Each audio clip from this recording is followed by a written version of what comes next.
जैसा कि आपको पता है कि मैं अपने इस यूट्यूब चैनल आशीष बोर्ड एग्ज़ाम क्लासेस पर आपको अभी इस समय क्लास 10th केमिस्ट्री पढ़ा रहा हूं, जिसमें चैप्टर 2 मैंने उठाया है अम्ल क्षार एवं लवण, एसिड बेस एंड सॉल्ट, जिसमें मैं आपको अम्लों के रासायनिक गुण बता रहा हूं। मैंने अम्लों के बारे में और क्षारों के बारे में, उनके प्रकारों तथा सूचकों के बारे में आपको जानकारी प्रदान कर दी है। और मैंने अम्लों की धातु के साथ अपक्रिया कल आपको समझाई थी इसके पहले वाली वीडियो में, जिसमें मैंने आपको उसके बेसिक बताए थे कि कैसे रिएक्शन करता है। मैंने आपको बताया था आयनिक यौगिक क्या होता है, जो कि आगे की रिएक्शन के लिए बहुत ज़्यादा महत्वपूर्ण है। तो मैं आपसे विनती करता हूं कि आप पिछला वीडियो ज़रूर देखें, ताकि आपको अगली रिएक्शंस में या केमिस्ट्री में क्लास 10th की कोई दिक्कत ना हो, क्योंकि मैं आपको हमेशा अटैच करके चीज़ें पढ़ाता हूँ। इस वजह से कि अगर यहाँ पे कोई चीज़ है, जैसे उदासीनीकरण अपक्रिया का यूज स्थिरीकरण में होता है क्लास 10th के 4th चैप्टर कार्बन एवं कंपाउंड में, तो मैं आपको यहीं पे बता देता हूँ, ताकि आपको जब मैं आगे बताऊँ तो आपको दिक्कत ना हो। इस वजह से आपको आयनिक यौगिकों की जानकारी होना आवश्यक है, जिसको मैंने पिछली कक्षा में आपको बताया हुआ है। तो अब चलिए शुरू करते हैं अम्लों के रासायनिक गुण में। आज मैं आपको बता रहा हूँ अम्लों की क्षार के साथ अपक्रिया। अम्लों की क्षार के साथ अपक्रिया, तो आपको जैसा कि मैंने पहले भी बताया कि अम्ल की जब क्षार के साथ क्रिया करते हैं, और याद रखिए कि ये बोर्ड एग्जाम में क्वेश्चन पूछे जाने की संभावना 99.8% होती है। आप ऐसे ही मेरे बात में विश्वास न करिए, आप सातों सेट उठा के देख लीजिए किसी बार के यूपी बोर्ड के। अगर ये क्वेश्चन नहीं पूछा जा रहा हो तो मैं अपना यूट्यूब चैनल बंद कर दूंगा, क्योंकि आपस में हर साल पूछा जाता है। हाँ, ये डायरेक्टली ना पूछा जाए उदासीनीकरण अपक्रिया, वैसे तो ये डायरेक्टली पूछा ही जाता है कि अगर 7 सेट हैं तो 3-4 सेट में तो आता ही है। नहीं तो अगर नहीं आता तो इसके उपयोग से सारा 10th की केमिस्ट्री के रिएक्शन चलती हैं, जैसे स्टीयरिंग का मैंने आपको एग्जांपल दिया। चलिए आगे शुरू करते हैं। जैसे अम्ल धन क्षार बराबर लवण प्लस जल, मैंने बोला कि जब भी अम्लों की क्रिया हम क्षार से कराते हैं, जब मैंने आपको बताया लवण पढ़ाया तब भी बताया था कि जब हम अम्लों की क्रिया क्षार के साथ कराते हैं तो एक दूसरे के जो गुण होते हैं उनको क्या कर देते हैं, कैंसिल कर देते हैं। वो उसके गुण को खत्म कर देता है, वो उसके गुण को समाप्त कर देता है, जिससे लवण बनता है, जो कि एक उदासीन पदार्थ होता है। ना कि उसका कोई स्वाद होता है, ना वो कोई आयन रिलीज करता है, ना कुछ। इस वजह से कहते हैं कि अम्ल एवं क्षार की जब रिएक्शन कराते हैं तो वो उदासीन हो जाते हैं, वो एक उदासीन पदार्थ का निर्माण करते हैं, और यह प्रक्रिया क्या कहलाती है, उदासीनीकरण। तो आशा है कि आपको उदासीनीकरण क्रिया समझ में आ गई होगी कि अम्ल की जब हम क्षार से क्रिया कराते हैं या अम्लों की क्षार के साथ। ये क्वेश्चन एग्जाम में ऐसे पूछ सकता है, क्या होता है जब हम अम्लों की क्षार के साथ अपक्रिया कराते हैं, क्या होता है जब हम क्षार की अम्लों के साथ अपक्रिया कराते हैं, मतलब उल्टा करके पूछ सकता है, क्योंकि ये क्षार का भी रासायनिक गुण है और अम्ल का भी रासायनिक गुण है। इसे उदासीनीकरण अपक्रिया कहते हैं। अब जैसे मैंने यहाँ पे एग्जांपल लिया है हाइड्रोजन क्लोराइड का, हाइड्रोजन क्लोराइड जो कि एक क्या है, और मैंने ये तनु लिया है, तनु, क्योंकि जो लेबोरेटरी में एसिड यूज किए जाते हैं वो तनु होते हैं, जैसे तनु हाइड्रोक्लोरिक अम्ल या तनु सल्फ्यूरिक अम्ल। क्यों अब आपको पता नहीं होगा कि तनु या सांद्र सल्फ्यूरिक अम्ल में क्या अंतर है, तो आपको पता होना चाहिए कि जो लेबोरेटरी या प्रयोगशालाओं में या हम सामान्य रूप से जो अम्लों का यूज करते हैं वो तनु होते हैं।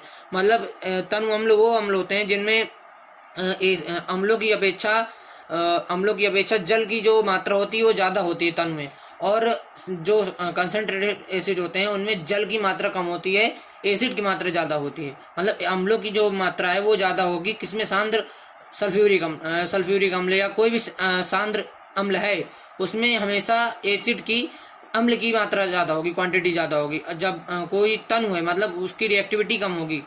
तनु क्या है, मतलब जो उसमें वाटर की मात्रा ज़्यादा है और एसिड की मात्रा कम है। आशा है कि आपको समझ में आ गया हो तनु और सांद्र क्या होते हैं। तो ये सब हम तनु लेते हैं। जब हम तनु हाइड्रोक्लोरिक अम्ल बोलेगा एग्जाम में, तनु हाइड्रोक्लोरिक अम्ल की क्रिया कराते हैं सोडियम हाइड्रोक्साइड के साथ या कास्टिक सोडा के साथ, तो भी यही। अब देखिए NaOH को कास्टिक सोडा कहते हैं, मैंने आपको पहले बताया, क्योंकि अब ऐसे ही पूछ सकता है, आप कहते हैं कि क्वेश्चन नहीं पूछा गया, ऐसे पूछ सकता है कि बताइए जब क्या होता है कि जब हाइड्रोक्लोराइड तनु हाइड्रोक्लोरिक अम्ल की क्रिया कराते हैं कास्टिक सोडा से, तो आपको पता होना चाहिए कास्टिक सोडा क्या है, एक क्षारी तो है। जो NaOH का नाम क्या होता है, कास्टिक सोडा। तो अब जब ये रिएक्शन करेगा तो ये HCl, मैंने कल भी आपको बताया था कि आयनिक यौगिक है H+ और Cl-, तो H+ और Cl- टूट जाएगा जब जल ही विलयन होगा इसका, तो H+ और Cl-, और ये यहाँ पे OH मतलब Na+ और O-। होता तो रियल में चार्ज ओ के पास है 2- और इसके पास +1 ही होता है हाइड्रोजन के पास। बट ये जब प्लस इसका -2 होता है, इसका +1 होता है, तो जब एक दूसरे से घट जाता है चार्ज तो केवल -1 बचता है, इसलिए OH में माइनस का चार्ज होता है, केवल -1 होता है।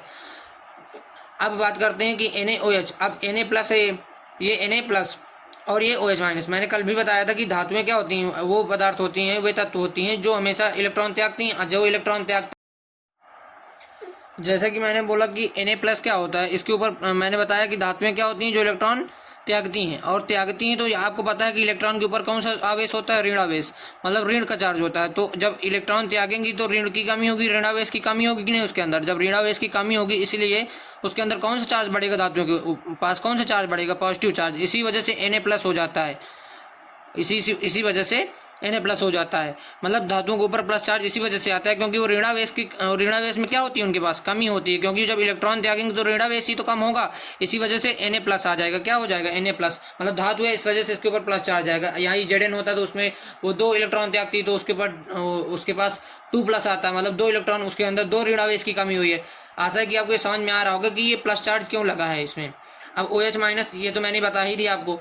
तो ये Na+ रिएक्ट कर जाएगा, रकुल सतह चली आई, वही ट्रिक से कि रकुल सतह चली आई, हेलोजन हमेशा धातु के साथ जाए, NaCl बना लेगा, इसको सोडियम क्लोराइड बोलते हैं, और इसको वाटर, सोडियम क्लोराइड यही साधारण नमक होता है। सोडियम क्लोराइड आपसे पूछ ले कि साधारण नमक का सूत्र बताएं, तो इसे बताना है सोडियम क्लोराइड। चलिए, अब आप आशा है कि आपको उदासीनीकरण आपके समझ में आ गई होगी। अब आपको धातु कार्बोनेटों के साथ अपक्रिया बताने वाला हूँ, अम्लों की। ये इसका तीसरा रासायनिक गुण है, अम्लों। याद रखिएगा कि उदासीनीकरण अपक्रिया जो है, इसको आपको भूलना नहीं किसी हालत में। अगर नहीं समझ में आ रहा है आप कमेंट करिए, मैं दोबारा समझाऊंगा, क्योंकि ये रिएक्शन आपका जो अगले चैप्टर में एस्टरीकरण है, ये क्वेश्चन भी पेपर में बहुत पूछा जाता है। बोलेगा एस्टिक अम्ल की क्रिया कराई जाती है इथेनॉल के साथ, एथिल अल्कोहल के साथ, सेम क्वेश्चन ही रहता है। अब एस्टरीकरण पूछे या उसकी क्रिया इसके साथ पूछे, बात तो वही है। इसी वजह से बता रहा हूँ कि अगर आपको ये आ गया, ये अगर आपको अम्लों के रासायनिक गुण समझ में आ गए, तो आपको आगे जो एस्टिक अम्ल है, एस्टरीकरण है, एथिल अल्कोहल है, इन सब के अम्लों या क्षारों के रासायनिक गुण समझने के बाद इनको समझने में आपको दिक्कत नहीं होगी। इसीलिए बोल रहा हूँ, बार बार मैं पॉइंट बोल रहा हूँ कि अम्लों, आपको ये उदासीनीकरण क्रिया, ये धातु के साथ क्रिया अम्लों की, ये सब आपको आनी चाहिए, ताकि आप जब मैं आपको अगला चैप्टर पढ़ाऊँ तो इतना टाइम ना लगे, और एग्जाम में भी पूछा जाता है। अब जैसे अम्लों, अब मैं बात करता हूँ अम्लों की धातु कार्बोनेट या बाइकार्बोनेट्स क्रिया, धातु कार्बोनेट या बाइकार्बोनेट्स क्रिया। अब आपसे पूछ लिया जाए धातु कार्बोनेट या बाइकार्बोनेट किस प्रकृति के होते हैं, अम्लीय या क्षारीय, तो आपको सीधे से जवाब देना है कि किस प्रकृति के होते हैं, क्षारीय प्रकृति के होते हैं, क्षारीय। अब आप समझ गए होंगे क्यों मैंने इस चीज़ को बताया कि क्षारीय प्रकृति के होते हैं, क्योंकि जब अम्ल की क्रिया हम कराएंगे क्षार के साथ, तो सीधे से बात है कि पहले एक प्रोडक्ट तो बनना ही बनना है, लवण और जल, उसके बाद जो बने वो बात दूसरी अलग है। मगर अगर आप कभी भी किसी अम्लीय प्रकृति के तत्व की क्रिया या कंपाउंड की क्रिया आप आप किसी क्षारीय कंपाउंड से करा रहे हैं, तो वो हमेशा गारंटी है कि एक उदासीन पदार्थ या उत्पाद बनेगा ही। जैसे कि मैं ले लूँ एग्जाम्पल के तौर पे, अब CaCO3।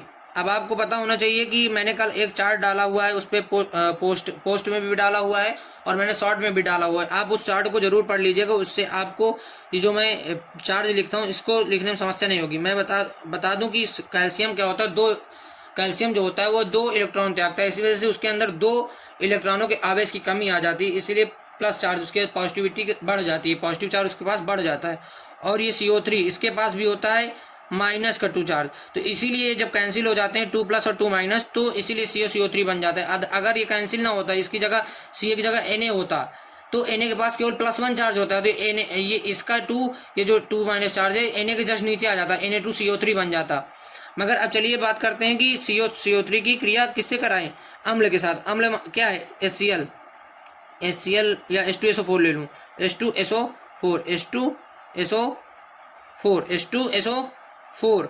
अब सीधी सी बात है, इस H के पास कितना चार्ज, 1 चार्ज, और इसके पास 2- का, देखिए आ गया ना इसका 2 यहाँ नीचे, और इसके पास +1 का, तो +1 दिखाया नहीं जाता है, 1 चार्ज दिखाया नहीं, शो नहीं किया जाता।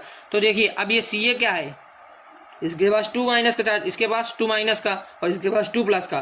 तो ये क्या हो जाएगा, ये एक दूसरे को क्या कर लेंगे, अट्रैक्ट कर लेंगे। क्या कर लेंगे, ये वाला प्लस ये वाले माइनस चार्ज को क्या कर लेगा, मतलब ये वाला जो कंपाउंड है इस वाले कंपाउंड से इस अम्ल से इससे जाके रिएक्ट कर लेगा, ये कैल्शियम सल्फेट बनेगा। ये जितने सल्फेट आयन होते हैं, क्लोराइड आयन होते हैं, आयोडाइड आयन, ये सब क्या होते हैं, ये हमेशा लवण, अगर ये किसी के साथ लगें तो वो लवण ही होता है।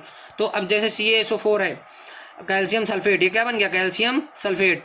कैल्शियम सल्फेट, मेरी आपसे विनती, केवल मैंने एक चार्ट डाला है शॉर्ट में और पोस्ट में, कृपया उसको जरूर याद कर लें, पढ़ लें, ताकि आपको ये रिएक्शन समझने में आसानी हो जाए। Calcium sulphate, calcium sulphate. और फिर मैंने बोला कि एक हमारा जल तो बनना है H2O। अब देखिए, क्योंकि ये किस प्रकृति का था, क्षारीय प्रकृति का था। कार्बोनेट किस प्रकृति के होते हैं, धातु के, क्षारीय। अब बाइकार्बोनेट भी होगा, वो भी किस प्रकृति का होगा, क्षारीय। वो भी किस प्रकृति का होगा, क्षारीय। और ये किस प्रकृति का, अम्लीय। तो जब अम्ल की क्रिया क्षार के साथ कराते हैं तो क्या बनता है, लवण प्लस जल। तो ये कैसी अपक्रिया है, उदासीनीकरण अपक्रिया। अभी समझ में आया क्यों मैं बोल रहा हूँ कि उदासीनीकरण अपक्रिया समझना बहुत ही जरूरी है, क्योंकि ये हर रिएक्शन में ज़्यादातर काम आ सकती है आपके क्लास 10th के लेवल में। और ये जल बन गया। अब बात करते हैं कि आप बोलेंगे सर ये CO3, अब इसका अब ये तो बैलेंस नहीं है, तो इसमें देखो CO3 कहाँ गया, CO3 नहीं बचेगा, CO2। ये देखो इसके पास क्षारीय है तो O2 माइनस होगा, इसके चार्ज क्या होगा, 2 माइनस। O के पास क्या चार्ज होगा, O2 माइनस। तो एक O तो इसके साथ रिएक्शन कर जाएगा ना, तो H2O बना लेगा। और क्या कहते हैं, बचेगा कितना, CO2। क्या बचेगा, CO2। इसलिए कार्बन कहेंगे कि जब अम्लों की क्रिया कराते हैं सल्फ्यूरिक अम्ल के साथ या अम्लों के साथ, तो कौन सी गैस निकलती है। तो अब यहाँ पे जैसे वहाँ धातु के साथ था तो क्या निकलता था, हाइड्रोजन। तो यहाँ क्या निकलेगा, कार्बन डाइऑक्साइड। आशा है कि आपको अम्लों की धातु कार्बोनेट एवं बाइकार्बोनेट से क्रिया समझ में आई होगी। अब मैं आपसे एक विनती करना चाहता हूँ, अगर आपको मेरी क्लासेस पसंद आ रही हैं तो कृपया करके वीडियो को लाइक एवं सब्सक्राइब जरूर करें। धन्यवाद। अब मिलते हैं आगे के वीडियो में। जय हिंद, जय भारत।